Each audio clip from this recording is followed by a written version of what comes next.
Welcome back. এসে গেছি একটা নতুন ভিডিও নিয়ে। ঘটনা হচ্ছে এই ভিডিওটা বানাচ্ছি একদমই রিকোয়েস্টের উপর, কারণ আমার প্রিভিয়াস কিছু ভিডিওতে তোমাদের কমেন্টস পড়েছিল যে এই গাড়িটির উপর স্পেশালি একটা ভিডিও বানাতে, তার জন্য এই ভিডিওটা বানাচ্ছি।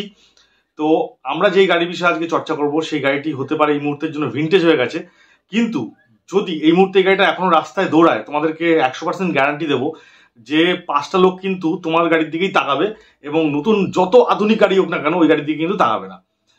এবার বিশেষত্ব কি, গাড়িটির লুকস। এই গাড়ির লুকস এমনই একটা ইউনিক লুকস তখনকার সময় বানিয়েছিল ইঞ্জিনিয়াররা, যেটা কিনা এখনকার দিনে কেন আগামী কিছু বছর এই গাড়িটি কিন্তু টেক্কা দিতে সক্ষম। তো জেনে নেবো এই গাড়িটার বিষয়ে, এই গাড়িটি কেন এখনো পর্যন্ত এত পপুলার এবং কেন বিশেষভাবে পাঞ্জাবে এই গাড়িটি কেন এখনো পর্যন্ত এটিকে মডিফাই করে এখনো বিক্রি করা হচ্ছে। তো বিভিন্ন রকম তথ্য জানবো। আশা করি এই ভিডিওটা দেখলে তোমাদের অনেক কিছু ক্লিয়ার হয়ে যাবে, আমাদের ভারতীয় গাড়ির কিছু ইতিহাস ক্লিয়ার হবে। তো চলো দেখে নেওয়া যাক ভিডিও। আর যদি সবাই নতুন হয়ে থাকে আমার চ্যানেলে, অবশ্যই চ্যানেলটিকে ভিডিওটা দেখার পরে সাবস্ক্রাইব করে দিও। তো চলো জেনে নেওয়া যাক এই গাড়ির বিষয়ে। ভারতবর্ষে ইন্ডিয়ান আর্মির জন্য আমরা পৃথিবীসেরা কিছু গাড়ি ভারতীয় সড়কে চলতে দেখার সুযোগ পেয়েছি।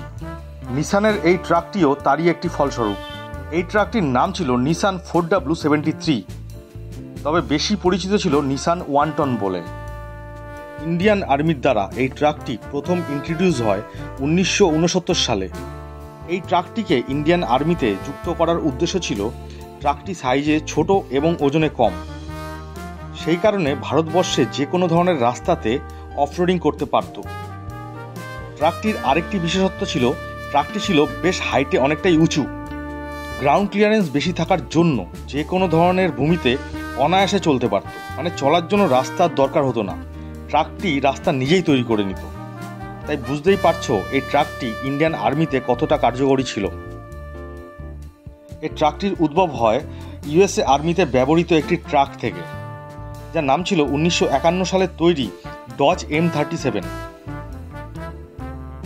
ইউএসএ আর্মিতে এই ডজ ট্রাকটি তখন ব্যাপকভাবে ব্যবহার হয়েছে। নিসান 1 টন আমাদের ইন্ডিয়ান আর্মিতেও ব্যাপকভাবে ব্যবহার হয়েছে। ইন্ডিয়ান আর্মিতে এই ট্রাকটির ব্যবহার ছিল অপরিসীম, কারণ ইকুইপমেন্ট ক্যারিয়ার ছাড়াও ambulance, rescue truck, water supply tanker এবং ফায়ার ট্রাক হিসাবেও ব্যবহার হতো। ট্রাকটির ম্যানুফ্যাকচারিং পিরিয়ড ছিল 1969 সাল থেকে 1999 সাল পর্যন্ত, কারণ সব কিছুরই একটা সময়কাল থাকে। যখন অন্যান্য আধুনিক ট্রাক এসে নিসান 1 টনকে রিপ্লেস করে নেয়, তখন সাধারণ পাবলিক ইন্ডিয়ান আর্মি থেকে অকশনের মাধ্যমে এই ট্রাকগুলো কিনে নেবার সুযোগ পায়। এই ট্রাকটির বিশেষভাবে পাঞ্জাবে একটা ক্রেজ রয়েছে। অনেক মানুষ এই গাড়িটি নিজের পছন্দ মতো ডিজাইনে মডিফাই করে দিব্যি এখনও চালাচ্ছে। তবে যেহেতু এর পার্টস এখন আর পাওয়া যায় না, তাই অন্যান্য গাড়ির যন্ত্রাংশ দিয়ে গাড়িটিকে কিন্তু বাঁচিয়ে রাখা হয়েছে। জানলে অবাক হবেন, আমাদের ভারতীয় ক্রিকেট টিমের প্রাক্তন অধিনায়ক MS ধোনি এমনই একটি ট্রাক কিন্তু নিজের গাড়ির কালেকশনে যুক্ত করেছেন। গাড়িটি এত জনপ্রিয় হওয়ার কারণ হচ্ছে গাড়িটির লুকস। এই ট্রাকটির প্রোডাকশন পিরিয়ডে কেউ বুঝতেই পারেনি এত বছর বাদেও আরও 5টা আধুনিক গাড়ির সঙ্গে এই ট্রাকটির টেক্কা দিতে পারবে। চলুন তাহলে এবার জেনে নেওয়া যাক এই ট্রাকটির ইঞ্জিন স্পেসিফিকেশন। এই ট্রাকটি তৈরি হতো 3956 সিসি 6 সিলিন্ডার ডিজেল ইঞ্জিনের সঙ্গে। পাওয়ার জেনারেট করত 128 VHP এবং এটি একটি 4x4 ট্রাক ছিল 4 স্পিড গিয়ারবক্সের সাথে।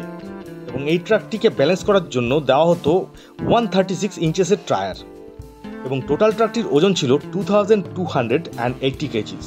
সো ফ্রেন্ডস, আশা করি ভিডিওটি ভালো লেগেছে।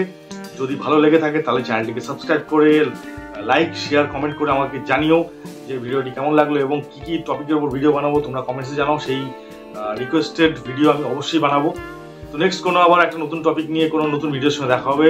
সবাই ভালো থাকবে।